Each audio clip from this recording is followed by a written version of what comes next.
बेटा, मुझे खाना खाए 3 दिन हो गए हैं। कुछ खाने को दे सकते हो क्या? बहुत भूख लगी है बेटा। ठीक है, ये लो 2 केले खाओ। अगर भूख नहीं मिटी तो बताना, और 2 केले दे दूंगा। वह 2 केले लेकर बूढ़ा वहाँ से जाने लगता है। तभी चिन्नप्पा, ओ दादाजी, रुको रुको, इधर आओ। आपने तो कहा बहुत भूख लगी है, 2 केले दिए तो बगैर खाए लेकर जा रहे हो। इसका मतलब आपने मुझसे झूठ कहा। मुझे भूख सच में लगी है बेटा, लेकिन घर पर मेरी पत्नी है, उसे भी कुछ खाए 3 दिन हो गए हैं, इसलिए ये दोनों केले उसके लिए ले जा रहा हूँ। अरे अरे, मुझे माफ करो, जल्दबाजी में आप पर शक किया। ये केले अगर आपकी पत्नी को खिलाओगे तो आप क्या खाओगे? आप रुकिए, मैं आपको कुछ सामान देता हूँ, वो तुम्हें महीने भर खाने में काम आएगा। तभी चिन्नप्पा बूढ़े को महीने भर का राशन देता है। ये सामान ले जाइए, अपनी पत्नी की अच्छे से देखभाल कीजिए, ठीक है? तुम्हारा दिल बहुत बड़ा है बेटा, तुम्हें ऊपर वाला आशीष दे। तभी बूढ़ा सामान लेकर चला जाता है और कुछ समय बाद चंपा सेठ आता है। वो चिन्नप्पा से पूछता है, हाँ चिन्नप्पा, व्यापार कैसा हुआ? कितने लोग आकर गए? आपके जाने के बाद मैंने जो सामान बेचा ये उसके पैसे हैं, आप अच्छे से गिन लीजिए। पर सेठ जी, लेकिन क्या? चिन्नप्पा, कुछ पैसे लिए क्या? कितने लिए बताओ? कुछ पैसे नहीं लिए मालिक, लेकिन एक बूढ़ा और उसकी पत्नी बेचारे बहुत भूखे थे, इसलिए 1 महीने भर का राशन उसे देकर भेज दिया। चाहो तो मेरी पगार से पैसे काट सकते हो आप। बेचारे दादा को देखकर बहुत दुख हो रहा था। क्या तेरी पगार से काटना? तू 2 महीने की पगार पहले ही ले चुका है, तो इस महीने की पगार कहाँ से आएगी? ऐसे ही दान करता रहेगा तो कैसे चलेगा? मेरे पास तेरे बाप दादा ने कमा कर कुछ रखा है क्या? अब तुझे मैं बर्दाश्त नहीं कर सकता। ऐसा कुछ नहीं है मालिक, मुझे यकीन है अगर आप भी उस बूढ़े को देखते तो जो मैंने किया वो आप खुद करते। वो लोग 3 दिन से भूखे थे, इसलिए मैंने ऐसा किया मालिक। अब से तू एक क्षण भी यहाँ मेरी दुकान पर नहीं रुक सकता। इस समय तुझे काम से निकाल देता हूँ। अब तू जा सकता है, फिर कभी यहाँ पर मत आना। चल अभी निकल यहाँ से तू। और एक बात याद रखना, अपना मुंह कभी मत दिखाना मुझे। आखिर में चिन्नप्पा का काम चंपा सेठ के यहाँ से भी छूट जाता है और कुछ दिनों में काम चले जाने के बारे में पूरे गांव वालों को पता चल जाता है। चिन्नप्पा को देखते ही सभी लोग उससे दूर भागने लगते हैं। देख, वह चिन्नप्पा यहीं पर आ रहा है, अगर उसने हमें देख लिया तो पैसे मांगेगा। हाँ यार, मैंने सुना है फिर उसका काम छूट गया। क्या करे इसका, जब देखो तब सबसे पैसे मांगता रहता है। इंसान अच्छा है, लेकिन बेकार में पैसे कौन देगा? अरे रंगा, रंगा! अरे उसने हमें देख लिया, चल चल यहाँ से जाते हैं।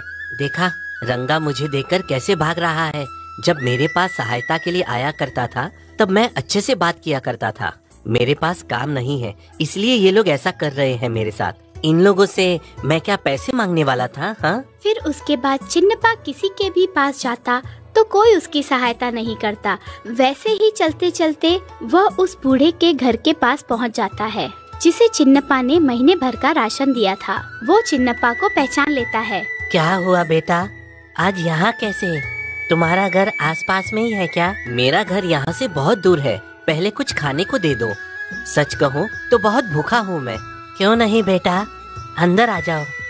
तभी खाना खाते समय हर वह घटना जो उसके साथ हुई थी वो उन्हें बताता है। हमारे वजह से तुम्हारा काम छूट गया, माफ करना बेटा। मैं कौन हूँ न जानकर भी मेरी सहायता की। आज के बाद हमें कोई परेशानी नहीं होगी। मेरा बेटा आ जाने वाला है, तुम्हें जब भी भूख लगे हमारे पास आ जाना और पेट भर के खाना खाना। क्या आपको बेटा भी है? क्या करता है वो? इतने दिन आपको छोड़कर कहाँ गया है वो? मेरा बेटा एक चोर है, काम वाम कुछ करता नहीं, लेकिन हमें उसने कभी तकलीफ नहीं दी, हमेशा ख्याल रखता था। इन दिनों वो राजा के कारागार में था, आज उसकी शिक्षा खत्म हो गई है। अब तक उसे आ जाना चाहिए था। उसी को देखने मैं घर से बाहर आया और तुम दिखे मुझे। अच्छा, तो आपने मुझे पहचान कर भरपेट खाना दिया। वैसे आपके बेटे का नाम क्या है? मेरे बेटे का नाम पैदाबलू बाबू। क्या वो पैदाबलू बाबू आपका बेटा है? वो तो बचपन में मेरे साथ पढ़ता था, वो मेरा दोस्त भी था। फिर बाद में कई दिनों तक वो मुझे कहीं दिखाई नहीं दिया। वह दोनों ऐसे ही बात कर रहे थे, तभी वहाँ पैदाबलू बाबू 2 गायों को लेकर पहुँच जाता है। पिताजी कैसे हो? माँ कैसी है? सब ठीक है ना? अरे अबलू, मुझे पहचाना क्या? मैं चिन्नप्पा हूँ। हम दोनों साथ में पढ़ाई किया करते थे, याद है? हाँ यार, अभी याद आया। कैसा है, क्या कर रहा है आजकल? कुछ काम न होने की वजह से इधर उधर घूम रहा था। ये देखो, तुम्हारे पिताजी ने मुझे बुलाकर खाना खिलाया। चल एक बात बता, तू तो बहुत दुबला पतला था, इतना ताकतवर कैसे बन गया? मैं कुछ दोस्तों के साथ रहकर चोर बन गया था। जब मैं चोरी करते हुए पकड़ा गया तब मुझे कारागार में डाल दिया, लेकिन मुझे वहाँ बहुत ही अच्छा खाना मिलता था, कोई तकलीफ नहीं थी। सर्दियों में अच्छा कंबल भी दिया करते थे। कुछ काम नहीं करना होता है, समय पर खाना मिलने से मैं ताकतवर बन गया। क्या कहा? कारागार में अच्छा खाना देते हैं और सच में कोई काम भी नहीं करवाते? हाँ यार, लेकिन हमें हमारे परिवार वालों से, हमारे दोस्तों से मिलने नहीं देते थे। ऐसा रहना नर्क से कम है क्या? इसलिए मैं कारागार कभी नहीं जाना चाहता हूँ, जिंदगी में कभी भी नहीं जाऊँगा। मेरे अच्छे स्वभाव को देखकर राजा ने मुझे ये 2 गाय दी हैं और मुझसे कहा मेहनत करके जिंदगी बिताओ। ठीक है यार, अब मैं चलता हूँ, फिर कभी मिलता हूँ। ऐसा कहकर वो वहाँ से जाने लगता है और पास के गांव में भी काम के लिए प्रयास करता है, लेकिन कहीं भी काम नहीं मिलने की वजह से बहुत उदास होता है। तभी एक पेड़ के नीचे बैठ जाता है। क्या करूं? अच्छे से काम करूंगा कहने पर भी मुझे कोई काम नहीं दे रहा है। क्या करूं समझ नहीं आ रहा है। उस अबलू के कहने के मुताबिक मैं भी उस कारागार में जाकर बैठूंगा तो मुझे बगैर काम के ही समय पर खाना दिया जाएगा और सोने के लिए अच्छा बिस्तर भी मिल जाएगा। लेकिन उधर जाने के लिए चोरी करनी पड़ेगी, लेकिन जिसका पैसा चुराऊंगा उसे बहुत बुरा लगेगा। हाँ, एक तरकीब है। ऐसा सोचकर वो राजा के महल की तरफ बढ़ता है और वहाँ से एक लकड़ी उठाता है। उस लकड़ी से वो पहरेदार को मारने लगता है। क्या तेरी इतनी हिम्मत जो तू मुझे मार रहा है? राजा के पहरेदार को मार रहा है? चल तुझे कारागार में डालता हूँ, तभी तुझे अक्ल आएगी। राजा के पहरेदार को मारने की वजह से चिन्नप्पा को 6 महीने की शिक्षा मिलती है और इस तरह चिन्नप्पा कारागार में चला जाता है। वहाँ उसे अच्छा खाना सही समय पर मिलता है। वाह, कारागार में हूँ फिर भी समय पर अच्छा खाना मिल रहा है, अच्छा रहने का स्थान भी दिया है। बाहर इसके उसके पास काम के लिए घूमने के बजाय इधर रहना ही अच्छा है। कितना सुकून है यहाँ पर। अब तो मैं मेरा पूरा जीवन शांति से निकाल सकता हूँ यहाँ। देखते ही देखते 6 महीने गुजर जाते हैं। ए चिन्नप्पा, इधर आ, तेरी सजा आज खत्म हुई, तुझे रिहा कर रहे हैं। कोई अच्छा काम कर, अच्छा जीवन जी। अरे इतनी जल्दी 6 महीने पूरे हो गए? मैं बाहर नहीं जाऊंगा, मुझे यहीं कारागार में ही रखो। ऐसा नहीं हो सकता, तेरी सजा खत्म होने के बाद तुझे यहाँ पर रखा तो मेरी नौकरी चली जाएगी। चिन्नप्पा के इच्छा के बगैर ही उसे कारागार से बाहर आना पड़ता है। बाहर आकर वो मन ही मन सोचता है, अब क्या मुझे फिर से काम के लिए घूमना पड़ेगा? वैसे भी मैं अच्छे से काम करूंगा तो भी मुझे काम पर से निकाल दिया जाएगा। अगर अब किसी को पता चला कि मैं कारागार में था तो कोई मुझे काम नहीं देगा। अब कुछ भी हो जाए मुझे फिर से कारागार में कैसे भी जाना ही होगा। लेकिन इस बार क्या करूं? हाँ, एक तरकीब है। राजा के महल के पास जाकर ही कोई अपराध करना पड़ेगा।